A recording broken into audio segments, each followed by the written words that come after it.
लेकिन हाँ, इसे दान जरूर दिया जा सकता है। ये कहानी है 6 साल के गरीब सुंदर की। बाबा, मैं तैयार हो गया, चलो चलें। रुक बेटा, मैं नहा तो लूं, बस अभी आया मैं। सुंदर, ले, जब तक बाबा नहा कर आ रहे हैं तू ये रोटी खा ले। ले, आज तो रोटी के साथ प्याज भी है खाने को। अच्छा लाओ माँ। माँ, मैं जल्दी वापस आ जाऊंगा, लौटकर मुझे पढ़ाई करनी है। तू जा ही क्यों रहा है? तेरे बाबा ने कब कहा तुझसे कि तू उनके साथ फल सब्जी बेचने चले? पर माँ, ठेला बहुत भारी हो जाता है, बाबा थक जाते होंगे, इसीलिए मैं उनकी मदद करने जाता हूँ। और वैसे भी माँ, मैं तो फल सब्जी बेचते बेचते भी पढ़ाई कर लेता हूँ। वो कैसे? जब भी कोई बाबा से कुछ खरीदता है तो मैं मन ही मन सारा हिसाब लगा लेता हूँ, वो भी बाबा से पहले। अच्छा तो चल फिर, मैं भी देखता हूँ कि तू हिसाब में कितना पक्का है। मुझे ये बता कि 20 रुपए किलो के हिसाब से 3 पाव आलू और 40 रुपए किलो के हिसाब से 1 पाव भिंडी के कुल कितने रुपए लेगा तू? आसान है बाबा, 25 रुपए है ना? अरे वाह। अच्छा, अगर उसी ग्राहक ने आधा दर्जन केले भी ले लिए तो कितने पैसे लेगा? केले हैं 60 रुपए दर्जन, इसका मतलब 30 और 25 पूरे 55 रुपए लूंगा बाबा, वो भी गिन के। 6 साल की उम्र में सुंदर का दिमाग वाकई बहुत तेज चलता था। किशन दास उसे देखकर मुस्कुराने लगा, जबकि रामकली अभी तक हिसाब ही जोड़ रही थी। किशन दास जानता था कि सुंदर को पढ़ने का बहुत शौक था, लेकिन वो मजबूर था। सारा दिन मेहनत करके भी वो बस खाने लायक पैसे ही कमा पाता था। फिर उसी शाम, बहुत भूख लगी है यार, चलना कुछ खाते हैं। मीटिंग बस 10-15 मिनट में शुरू हो जाएगी, इतनी जल्दी कहाँ जा पाएंगे और क्या खा पाएंगे यार? रोहन और विनोद एक मल्टीनेशनल कंपनी में काम करते थे। वो अमूमन चाय नाश्ते के लिए ऑफिस से बाहर आते थे। उन्हें देखकर किशन दास को बहुत अच्छा लगता था और वो हमेशा यही सोचता था कि काश उसका बेटा सुंदर भी एक दिन उनके जैसा ही बड़ा आदमी बने। उस दिन भी यही हुआ। तभी विनोद ने किशन दास का कंधा हिलाकर उससे कहा, अरे भैया, कहाँ खोए हो? केले खिला दो यार, बहुत भूख लगी है। हाँ बाबूजी, ये लीजिए। बाबूजी, आपसे कुछ पूछूं? आप बुरा तो नहीं मानेंगे? हाँ पूछो पूछो। बाबूजी, मेरा बेटा सुंदर, उसे पढ़ने का बहुत शौक है, पर उसे अच्छे स्कूल में पढ़ाने के पैसे नहीं है मेरे पास। अच्छा, तो कुछ मदद चाहिए? नहीं बाबूजी, मुझे पैसे नहीं चाहिए, मुझे तो बस कोई रास्ता दिखा दीजिए जिससे मैं अपने सुंदर को आगे तक पढ़ा सकूं। तुमने राइट टू एजुकेशन का नाम नहीं सुना क्या? क्या है ये? सरकार गरीबों के बच्चों के लिए हर स्कूल में 25% सीटें आरक्षित रखती है, जिसके तहत गरीब बच्चे वहां पढ़ सकते हैं और उनकी फीस सरकार भरती है। विनोद और रोहन की बात सुनकर किशन दास में उम्मीद जगी और फिर किस्मत ने भी सुंदर का साथ दिया। शहर के एक बड़े स्कूल में आरटीआई के तहत सुंदर का एडमिशन हो गया। स्कूल का पहला दिन था और सुंदर बहुत ही खुश था। बाबा, मैं कैसा लग रहा हूँ? बिल्कुल राजा बाबू लग रहा है मेरा बेटा। बाबा देखना, अब मैं खूब पढ़ाई करूंगा और एक दिन बहुत बड़ा आदमी बनकर दिखाऊंगा। जिस स्कूल में सुंदर को सीट मिली थी, वहाँ शहर के सबसे अमीर घरों के बच्चे पढ़ते थे। इन्हीं में से एक था विकी, जो नामी सेठ सूरजमल का बेटा था। अमीरी के घमंड में चूर विकी हर वक्त बस अपने पैसों की धौंस दिखाता रहता था और अब सुंदर उसका नया शिकार बनने वाला था। अरे वाह, ये क्लास तो कितनी अच्छी है। हाँ फटीचर, देख ले, आंखें फाड़ के देख ले, क्योंकि इससे पहले ना तो तूने कभी ऐसा स्कूल देखा होगा और ना ही ऐसी क्लास। मेरा नाम फटीचर नहीं है, सुंदर है। सुंदर? इसका नाम तो देखो। सुंदर नहीं, तेरा नाम तो बंदर होना चाहिए। विकी की बात सुनकर सारे बच्चे सुंदर पर हंसने लगे और सुंदर की आंखों से आंसू गिरने लगे। लेकिन सुंदर जानता था कि उसे इन बातों पर नहीं, बल्कि सिर्फ पढ़ाई पर ही ध्यान देना है। वो चुपचाप जाकर अपनी सीट पर बैठ गया। फिर कुछ देर बाद, good morning class, today we have 3 new students with us, please welcome them. बेटा, अपना नाम बताओ। मास्टरनी जी, मेरा नाम सुंदर है। लो, ये बंदर मिस को मास्टरनी बता रहा है। ये सरकार भी ना अच्छे खासे कॉन्वेंट स्कूल को सरकारी स्कूल बनाकर छोड़ेगी। Vicky, mind your language. Sorry miss. सुंदर, बेटा मुझे मिस या फिर मैम कहो, okay? Okay miss, I will. Very good. तो ऐसा रहा सुंदर के स्कूल का पहला दिन। फिर घर आने के बाद, सुंदर, कैसा है तेरा स्कूल? माँ बाबा, बस पूछो मत। इतना बड़ा स्कूल, इतना बड़ा मैदान, इतना साफ कि क्या कहूँ। इतने सारे झूले और बहुत अच्छी मास्टरनी, मेरा मतलब है कि मिस। और तूने पढ़ाई की या फिर बस स्कूल ही निहारता रहा? आज पढ़ाई कम हुई माँ। आज शनिवार था ना, तो एक मैडम ने नाचना सिखाया। फिर हम लोग स्कूल के मैदान में खेले भी। सुंदर क्लास में हुई घटना को छुपा गया। किशनदास की आंखों में सुंदर के सुनहरे भविष्य के सपने तैर रहे थे, जिन्हें पूरा करने के लिए सुंदर भी पूरी मेहनत और लगन से पढ़ाई कर रहा था। जबकि बदमाश और घमंडी विक्की स्कूल में हर वक्त उसका मजाक बनाता रहता था, लेकिन सुंदर उससे कभी नहीं लड़ा। ऐसे ही वक्त गुजरता गया और एग्जाम्स आ गए। सुंदर दिन रात बस पढ़ाई में ही जुटा रहा और आखिरकार वो पूरी क्लास में फर्स्ट आया। दूसरी तरफ विक्की को स्कूल के अलावा उसके घर पर उसे अलग से पढ़ाने के लिए ट्यूशन टीचर भी आते थे। इसके बावजूद उसका रिजल्ट बहुत अच्छा नहीं था। स्कूल में हर कोई सुंदर की तारीफ करने लगा। ये देखकर विक्की सुंदर से और भी चिढ़ने लगा, लेकिन उसने मन लगाकर पढ़ाई करने के बारे में कभी नहीं सोचा। ऐसे ही और कई साल गुजर गए। सुंदर और विक्की दोनों ने 10वीं क्लास की परीक्षाएं दी थी और अब उनकी पहली बोर्ड परीक्षा का रिजल्ट आने वाला था। माँ, मैं राम के घर जा रहा हूँ। उसके घर में कंप्यूटर और इंटरनेट दोनों है, तो वहीं अपना रिजल्ट देख लूंगा। ठीक है बेटा, भगवान करे तेरा रिजल्ट बहुत अच्छा। 10वीं की परीक्षाओं में सुंदर ने न सिर्फ अपनी क्लास में बल्कि पूरे जिले में टॉप किया। सुंदर के लिए हर कोई खुश था सिवाय विक्की के, क्योंकि इस बार भी उसके नंबर बहुत अच्छे नहीं थे। सुंदर को लगातार मिल रही कामयाबी से विक्की के मन में सुंदर के साथ साथ सभी गरीबों को लेकर गुस्सा बढ़ता चला गया। फिर कुछ और साल बीते। विक्की और सुंदर दोनों ही अब यूपीएससी की तैयारी कर रहे थे। दोनों ने लिखित परीक्षा पास कर ली थी और अब बारी थी फाइनल इंटरव्यू की। दोनों का इंटरव्यू एक ही जगह पर था, तो विक्की को देखकर सुंदर ने उससे कहा, ऑल द बेस्ट विकी। ऐसा है बेटा, तू ये सब नाटक मेरे साथ तो कर मत। आज तक तू छोटे मोटे एग्जाम में टॉप करके अपने आप को तोप समझ रहा था ना। अब देख, ये है असली चैलेंज। अब देखते हैं कौन कितने पानी में है। सुंदर ने फिर विक्की को कोई उल्टा जवाब नहीं दिया और इंटरव्यू के लिए अपनी बारी का इंतजार करने लगा। कुछ ही देर में विक्की को इंटरव्यू के लिए बुलाया गया। फिर इंटरव्यू हॉल में, well mister Vicky, tell me, अगर आप यहाँ के डिस्ट्रिक्ट मजिस्ट्रेट बन जाते हैं तो आप सबसे पहले क्या काम करोगे? सर, सबसे पहले तो मैं ये राइट टू एजुकेशन का ड्रामा बंद करूंगा।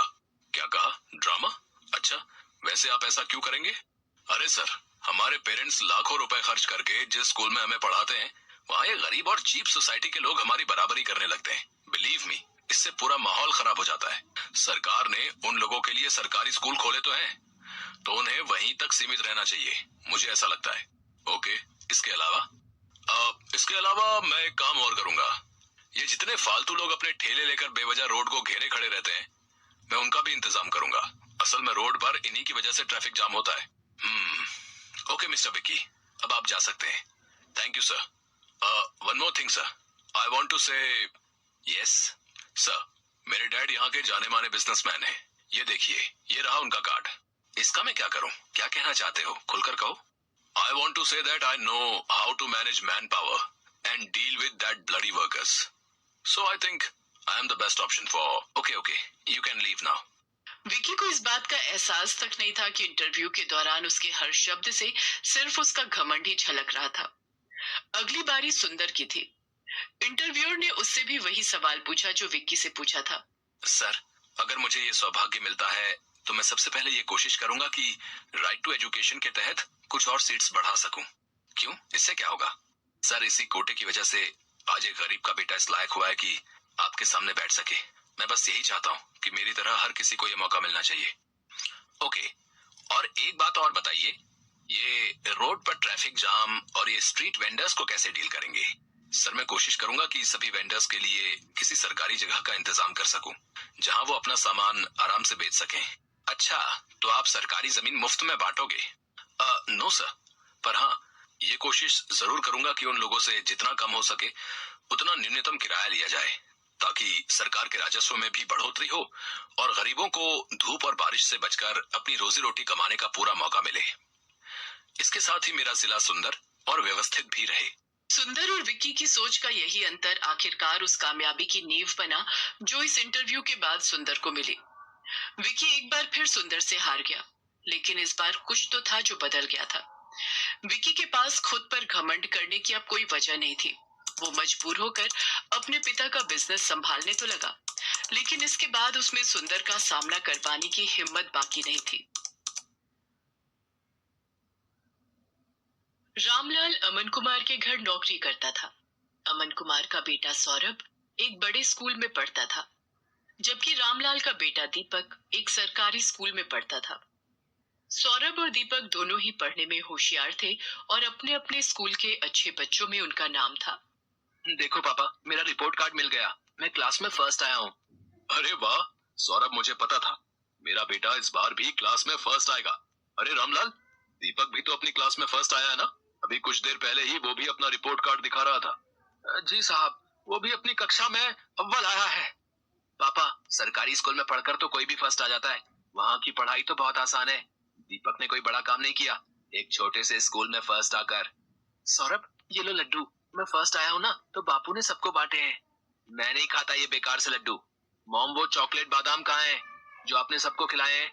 मेरे पापा तुम्हारे बापू की तरह सस्ते लड्डू नहीं लाते। वो तो चॉकलेट ड्राई फ्रूट लाए हैं। और ज्यादा इतराने की जरूरत नहीं है। तुम हमारे नौकर के बेटे हो। जितनी मर्जी कोशिश कर ले, तो मेरी बराबरी नहीं कर सकता। सौरभ बेटा, ऐसे नहीं बोलते। दीपक भी अच्छा बच्चा है। मॉम, मुझे दीपक एक आंख नहीं भाता। मेरे सामने पापा उसकी तारीफ करते रहते हैं। मुझे बिल्कुल अच्छा नहीं लगता। मैं कपिल के घर खेलने जा रहा हूँ। सौरभ को दीपक से नफरत थी। दीपक भी उसकी तरह पढ़ाई में बहुत अच्छा था। ये बात सुनकर सौरभ और गुस्से में आ जाता है। सौरभ कपिल के घर खेलने चला जाता है। क्या हुआ सौरभ, आज तू बड़ा गुस्से में है? मैं दीपक से नफरत करता हूँ। आज मैं जब पापा को अपना रिपोर्ट कार्ड दिखा रहा था, तो दीपक ने भी अपना रिपोर्ट कार्ड दिखाया। वो भी मेरी तरह फर्स्ट आया है। फिर तुम ही बताओ। फिर पापा उसकी भी तारीफ करने लगे। वो हमारे नौकर का बेटा है। ये बात मुझे उसे समझानी होगी। अरे तू चिंता क्यों करता है, सब ठीक हो जाएगा। अच्छा सुन, कल दोपहर में सारे दोस्त गेम में पैसे लगा रहे हैं। तू कितने लगाएगा? मेरी तरफ से 200 रुपए लगा दे। अरे तू फिर से अपनी मम्मी के बैंक अकाउंट से 200 रुपए लेगा तो तेरी मम्मी गुस्सा नहीं करेंगी? मेरे पापा बहुत रिच हैं। मेरे पास पैसों की कमी नहीं है। मेरे मम्मी पापा मुझसे कुछ नहीं कहते हैं, क्योंकि मैं स्कूल में हमेशा फर्स्ट आता हूँ। सौरभ को गेम पर पैसा लगाने की आदत पड़ गई थी। वो आए दिन अपने दोस्त कपिल और बाकी दोस्तों के साथ ऑनलाइन गेम खेलता और उस पर पैसे लगाता। सौरभ पढ़ाई में अच्छा था, इसलिए उसकी मम्मी भी उसे अकाउंट से पैसे लेने के लिए कुछ नहीं कहती थी। सौरभ, तुमने मॉम के अकाउंट से आज फिर 200 रुपए निकाले हैं। पापा, वो मेरा ऑनलाइन ग्रुप गेम चल रहा है ना, तो उसी के लिए चाहिए थे। अरे मुझे पता है, सौरभ ने मुझे बता दिया था कि वो 200 रुपए ऐड कर रहा है। बेकार में गुस्सा होते रहते हो मेरे लाल पर। वो तो ठीक है संध्या, पर चलिए आप नाश्ता कीजिए। बच्चे हैं, आपस में लगे रहते हैं। संध्या अमन की बातों पर ध्यान नहीं देती। सौरभ को गेम खेलने की आदत पड़ती जा रही थी। एग्जाम भी नजदीक आ रहे थे। एक दिन, सौरभ क्या बात है?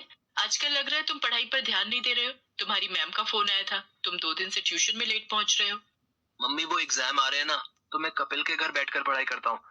हम दोनों साथ में ही ट्यूशन जाते हैं, तो पढ़ते हुए समय का पता ही नहीं चलता। अच्छा ये बात है, तुम कपिल के घर बैठकर एक्स्ट्रा टाइम में पढ़ाई कर रहे हो। ये बहुत अच्छी बात है। उधर दीपक भी अपनी आने वाली परीक्षाओं की तैयारी कर रहा था। बापू, इस बार मुझे फिर से फर्स्ट आना है। देखना, मैं खूब मेहनत करूंगा। मुझे पता है मेरे बेटे, तुम पढ़ाई में बहुत मेहनत कर रहे हो। देखना, तुम्हारा ये जोड़ा हुआ विद्याधन एक दिन तुम्हारे बहुत काम आएगा, और तुम एक दिन हम सबका नाम रोशन जरूर करोगे। चलो दीपक बेटा, अब आकर ये दूध चावल खा लो। मैंने तुम्हारी पसंद के बनाए हैं। और तुम वो कहाँ जा रहे हो अपनी कक्षा के बच्चों के साथ? माँ, मैं साइंस म्यूजियम देखने जा रहा हूँ। वहाँ पर विज्ञान संबंधित बहुत से उपकरण हैं। टीचर बता रही थी, हमें वहाँ जाने से बहुत कुछ सीखने को मिलेगा। अच्छा, ये तो बहुत अच्छी बात है। दीपक स्कूल के बच्चों के साथ साइंस म्यूजियम देखने जाता है। वहाँ उसे प्राइवेट स्कूल के बच्चे भी दिखाई देते हैं, जिनमें सौरभ भी होता है। सौरभ, ये तो वही लड़का है जो कई बार तेरे घर पर भी देखा है। अरे ये हमारे नौकर रामलाल का ही तो लड़का है। गरीब नौकर का बेटा है ये। हाँ, ये नौकर का बेटा है। फिर तो ये भी नौकर हुआ। सब बच्चे दीपक पर हंसने लगते हैं। दीपक घर आकर सुस्त और उदास हो जाता है। बापू, सब बच्चे मुझे नौकर का बेटा कहकर चिढ़ा रहे थे। सब बच्चे मेरे ऊपर हंस रहे थे। अरे मेरे बच्चे, तू इतनी सी बात पर बुरा मान गया। मैं तुझे तभी तो पढ़ा लिखा कर बढ़ा रहा हूँ, ताकि तू पढ़ लिख कर बड़ा आदमी बन सके और पैसे कमा सके। रामलाल की बातों को सुनकर दीपक में हिम्मत आ जाती है और वो खुश हो जाता है और खूब मन लगाकर पढ़ाई करने लगता है। अगले दिन दीपक स्कूल जाता है तो उसकी टीचर उसे कक्षा में पूरे साल अच्छा करने के लिए पुरस्कार देती है। दीपक ने पूरे साल बहुत मेहनत करके अव्वल स्थान पाया है, इसलिए दीपक को स्कूल की तरफ से कक्षा में best student of the year का अवार्ड दिया जा रहा है। और मैं जानती हूँ कि फाइनल एग्जाम जो आने वाले हैं, दीपक उसमें भी फर्स्ट क्लास पास होने की पूरी कोशिश में लगा होगा। Thank you ma'am. सब बच्चे तालियां बजाकर दीपक की प्रशंसा करते हैं। घर आकर दीपक अपने बापू और माँ को सारी बात बताता है। अरे वाह, ये तो बहुत सुंदर पुरस्कार है। जीते रहो मेरे बच्चे। बापू, मैं ये पुरस्कार अमन अंकल को दिखाकर उनका आशीर्वाद लेना चाहता हूँ। ठीक है बेटा, चल तू उनका भी आशीर्वाद ले ले। संध्या, तुम्हारे बैंक अकाउंट से 1 लाख रुपए निकल गए और तुम्हें पता तक नहीं। मैं भला इतने पैसे एक साथ कहाँ खर्च करूंगी? मुझे भी कुछ समझ नहीं आ रहा, ये सब कैसे हो गया? रुको, मैंने बैंक से सारी डिटेल निकलवाई है। बैंक की तरफ से ही फोन। अमन बैंक वालों से फोन पर बात करने लगता है। रामलाल और दीपक भी वहीं खड़े थे। हो गया सत्यानाश। और दो लाडले को मोबाइल फोन। तुम्हारे बेटे ने बेवकूफी में 1 लाख रुपए न जाने किसी ऑनलाइन गेम में लगा दिए। अब भुगतो। और है कहाँ ये सौरभ? वो तो अपने दोस्त कपिल के साथ ट्यूशन गया है। मेरे फोन पर सौरभ के ट्यूशन से फोन। जी, मैं सौरभ की मम्मी बोल रही हूँ। क्या सौरभ ट्यूशन नहीं आ रहा? पर जी ठीक है, सौरभ पिछले 1 हफ्ते से ट्यूशन नहीं जा रहा। तभी सौरभ आ जाता है।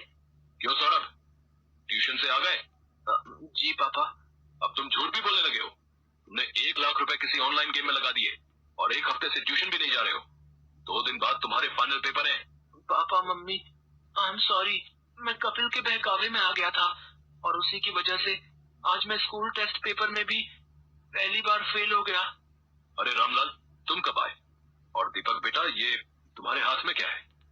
जी ये वो, आज मुझे स्कूल में बेस्ट स्टूडेंट का अवार्ड मिला तो आपका आशीर्वाद लेने आ गया। जीते रहो बेटा, खूब तरक्की करो। अमन दीपक को आशीर्वाद देकर चुपचाप अपने कमरे में चला जाता है। पापा, क्या मैं अंदर आ सकता हूँ? मुझे अभी तुमसे कोई बात नहीं करनी सौरभ, अपने रूम में जाओ। मम्मी पापा मेरे से नाराज है, वो मेरे से बात नहीं कर रहे। सौरभ, अगर तुम्हें सच में अपनी गलती का एहसास है तो अपनी गलती को सुधारो, फिर तुम्हारे पापा का गुस्सा ठंडा हो जाएगा। मुझे पता है मम्मी, मुझे क्या करना है। सौरभ ने अब कपिल और उसके दोस्तों के साथ गेम खेलना बंद कर दिया और खूब मन लगाकर पढ़ने लगा। पर 2 दिन बाद उसका मैथ्स का पेपर था। उसने ट्यूशन की बहुत छुट्टियां ले ली थी और उसका कोर्स अभी बहुत बाकी रह गया था। मम्मी, मेरा बहुत सारा सिलेबस अभी रिवीजन के लिए बाकी है, मैं कैसे कर पाऊंगा? कुछ सवाल तो मुझे समझ भी नहीं आ रहे। सौरभ, तुम एक काम क्यों नहीं करते? दीपक की मैथ्स बहुत अच्छी है, उसके मार्क्स भी बहुत अच्छे आते हैं और मैंने सुना है अब तो सरकारी स्कूल की पढ़ाई भी बहुत अच्छी हो गई है और प्राइवेट स्कूल की किताबें और सरकारी स्कूल की किताबें एक जैसे कोर्स की पढ़ाई जाती हैं। मम्मी, क्या दीपक मेरी मदद करेगा? मैंने हमेशा उसके साथ गलत व्यवहार किया है। कोई बात नहीं, पर अब तुम्हें अपनी गलती का एहसास है, ये बहुत बड़ी बात है। रामलाल, दीपक को जरा बुला लाओ, सौरभ को मैथ्स में उसकी सहायता चाहिए।